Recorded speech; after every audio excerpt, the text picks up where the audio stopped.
Hi Virgo, welcome to your May 2020 Love and General reading. I'm Gemstone Tarot, your Virgo, Sun, Moon, Rising, Cross Watchers, everybody is welcome. Okay Virgo, you've had some pretty smoking readings for the last few months. We will see, I'm using my Disco Rider-Waite Tarot, slightly shiny version, which I really like. Virgo, Sun, Moon, Rising, Love Life, Life, that's for you. And career, destiny, whatever comes up. There will be an extended reading and the link, oh that's good, is in the description box, okay. That one. Choices, oof, hello. Wow. Choices and battles. Battles usually lead to choices, to be fair, don't they? Wow, so many battles. Ooh.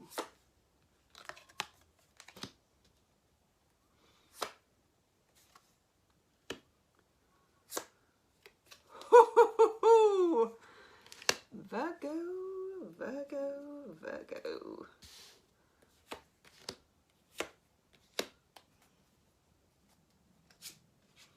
Wow, Virgo. Some of you have been stressing a bit. I'm not surprised because we've had some really quite full-on readings for you, haven't we? We've been tapping in. I feel like for the last few months at least, Virgos have been tapping into uncomfortable territory. You are my opposite sign. I'm a Pisces. I feel like I have an affinity with the Virgo because you always sort of go into your opposite sign. You kind of camp out there, don't you? When you're under stress, I think. So I camp out in Virgo territory when I'm under stress, which means that that Virgos can seek to stay within their comfort zone. I mean, there's all that stuff in the astrology books about Virgos being very routine and very systematic. And to be honest, that's broadly quite true, although there are quite a lot of messy Virgos as well. But one thing, Virgo is a sign of service, and you do like to stay within the delivery zone. You like to be able to give to others, okay? But something about a situation with somebody, and it could be a fire sign, is causing you to have to, and this has come up for you for a few months actually, is causing you to have to take a stand. And it may come to a head this month. We've got a new moon in Scorpio, when is it? The 7th. And we've got, sorry, it's a full moon in Scorpio on the 7th, big difference. New moon in Gemini on the 22nd. I feel like what comes up is quite deep, it's quite emotional. And it's maybe going to challenge you. You're going to be challenged. Okay. First card that came out is the 9 of Wands. Thank you for beeping. The 9 of Wands, the wounded warrior, the person who is trying to protect themselves. This guy has this face of anxiety. It's like, you will not pass, Gandalf. You will not pass. Not only do I have 1 stick, I've got 9 sticks, and you will not pass. Okay? Well, they might. And you might have to let them in, you know, however this looks for you, okay? Obviously, it's your own free will. There's some fighting here. There's a battle, and I would normally say a silent battle, but I'm not even sure how silent it has been or will be, because we have the 5 of Wands, which is sparring. It's a group of people who are practicing with their big sticks. It's like, you know, almost like those battle reenactments where they get together. And the 5 of Wands is kind of like, it's not playful, but it's kind of minor scrapping and seeing who's what, is jockeying for position, okay? But then we have the 7 of Wands, Mars in Leo. And now, you know, you're on the battlefield. You're carrying a big stick. There is a need to take a stand, and it's not the kind of stand that you would normally take, because the kind of stand that you would normally take would normally be to go about your business and perhaps try and avoid the confrontation. I'm not sure that's going to be A, the best way forward, and B, possible. I just feel like something or somebody, it could be a water sign, it could be a fire sign, somebody is going to push you to take a stand. I just, it just is. Another 9, Venus in Virgo, the self-contained person. Here she is, she's got her lovely, it's kind of a cross between a dressing gown, a robe and a dress. The parrot is supposed to be like a symbol of wealth, a bird of paradise. She's got her own home and garden. She's got it all bought and paid for. All the pentacles are there. She's like, nice pentacle, nice pentacle. It's all good. I don't have to move beyond the garden gate. I'm comfortable. I can pay for things. I'm of service to people. I'm productive. I'm a Virgo. It's good, okay?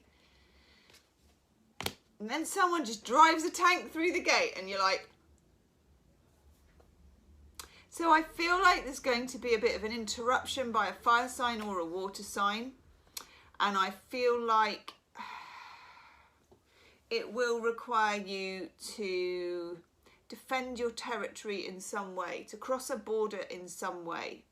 Now, this is what, it's what fire and water signs do to Virgo.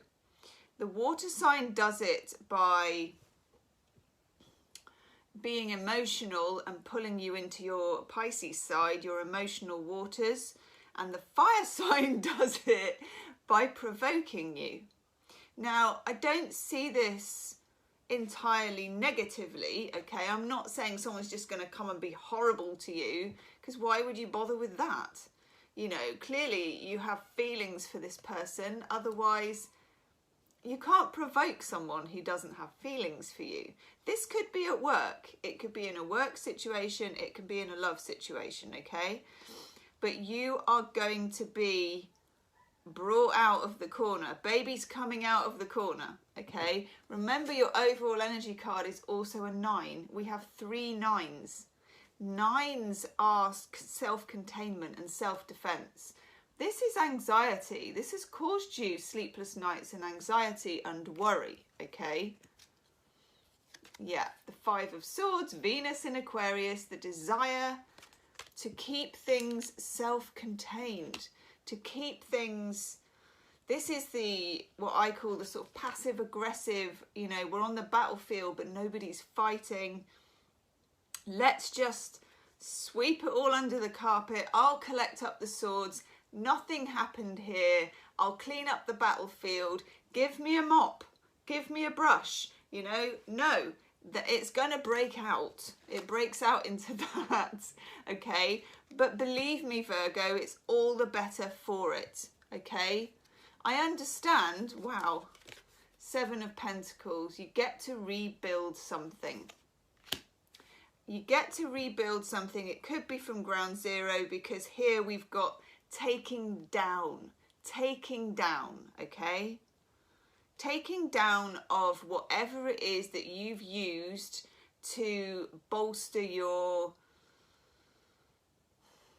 security. It is about your personal vulnerability and your security, okay? Judgment. Judgment is, it's a card of second chances, but it's a much deeper card than that. It's a card of redemption. It's a card of resurrection. It's a card of past, present and future. There's always 3 figures in Judgment. It's not like, oh, you get a second chance. Oh, good. That's a bit flippant. Judgment is like the angel blows the trumpet and things rise up again for you. And you get get more than a do-over. You're in a different place than when it happened the first time, if that makes sense. It's not just like you're presented with the same scenario or the same person again and you get to just like have another go. It's like spiritually, you've been pushed beyond a limit. Spiritually, they've been pushed beyond a limit, and this causes new life in a way. It breathes new life into a situation. That is literally resurrection. I know. And then you get the Magician. So a few of you could be dealing with an air sign. Magician, though, you've had this card come up for you nearly every month, I think. It is a card of drawing down magic. It is a card of creating your best life. It's also a card, you know, if you've watched the Disney, The Sorcerer's Apprentice. The sorcerer or the magician at one time was an apprentice. You know, they probably turned a few frogs into a few things. They probably, you know, created a few things they rather would not have created, but they couldn't have become the magician unless they had tried, okay? So it's almost like you're this alchemist and you don't quite know what to do with what you've got on the table.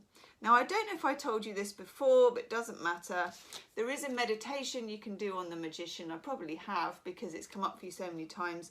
It's from the Mythic Tarot workbook, Juliet Sharman Burke and Liz Green. Amazing.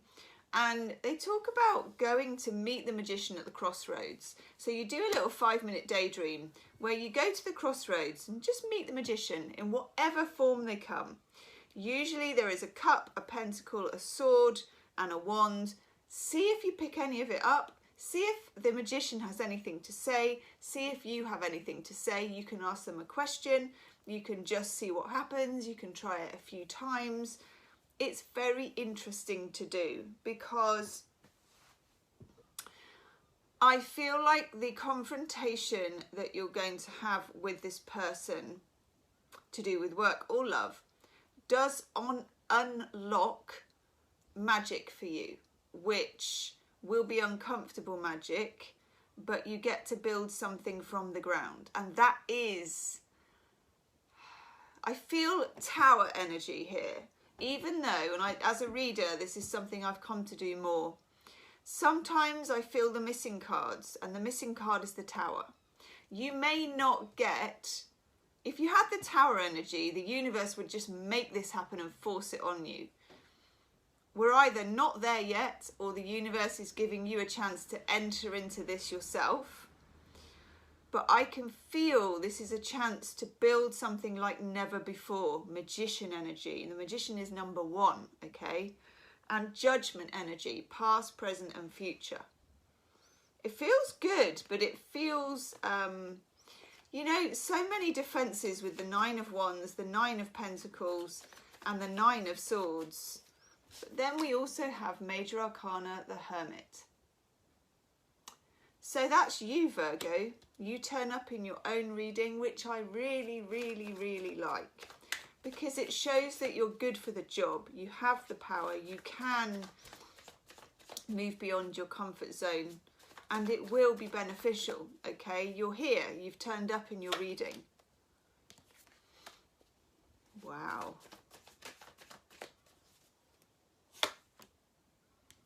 Oh my God. You got some really interesting love cards, my lovely Virgo. Wow. Some of you may have been very paranoid that somebody has been cheating, playing away, messing about, however you want to call it, that 9 of Swords. Because look, we get deception and we get infidelity. Now, honestly, and if those of you that have watched me for a while will know that I deliver it good, even if it's bad. I don't get that vibe. I get the vibe of a lot of thought about it and a lot of anxiety about it, but I don't get any cards that suggest it's been happening. However, if you're having those sorts of insecurities, there is some kind of disconnect here. that needs to be blown open with somebody. You know, because even though I don't get anything here that it's really happening, there's something going on to make you think it's happening. Maybe they're not paying you enough attention. Maybe there's a breakdown in communication. Okay, maybe they work too long hours and that's why you're thinking it. What else? They spend ages on their phone. Whatever it is, it needs to be brought to the surface and dealt with, okay? Which brings us to defensiveness. That could be you, that could be them. I feel like it's a standoff, so I feel like it might be both of you. Most kind of military things are a standoff, aren't they, at some point? One of you, or both of you really, will have to climb down. But it may be that you have to kind of climb up before you climb down. You get the problem card of drought. Some of you just may be feeling a bit empty about it, a bit uncreative about it, a bit done with it, a bit... But look, you get the luck card of finding love when you least expect it. That's a beautiful card. It feels like you're climbing a bit of a mountain with this reading, but it feels like it's very rewarding once you reach the top. It's felt like that for you for a while.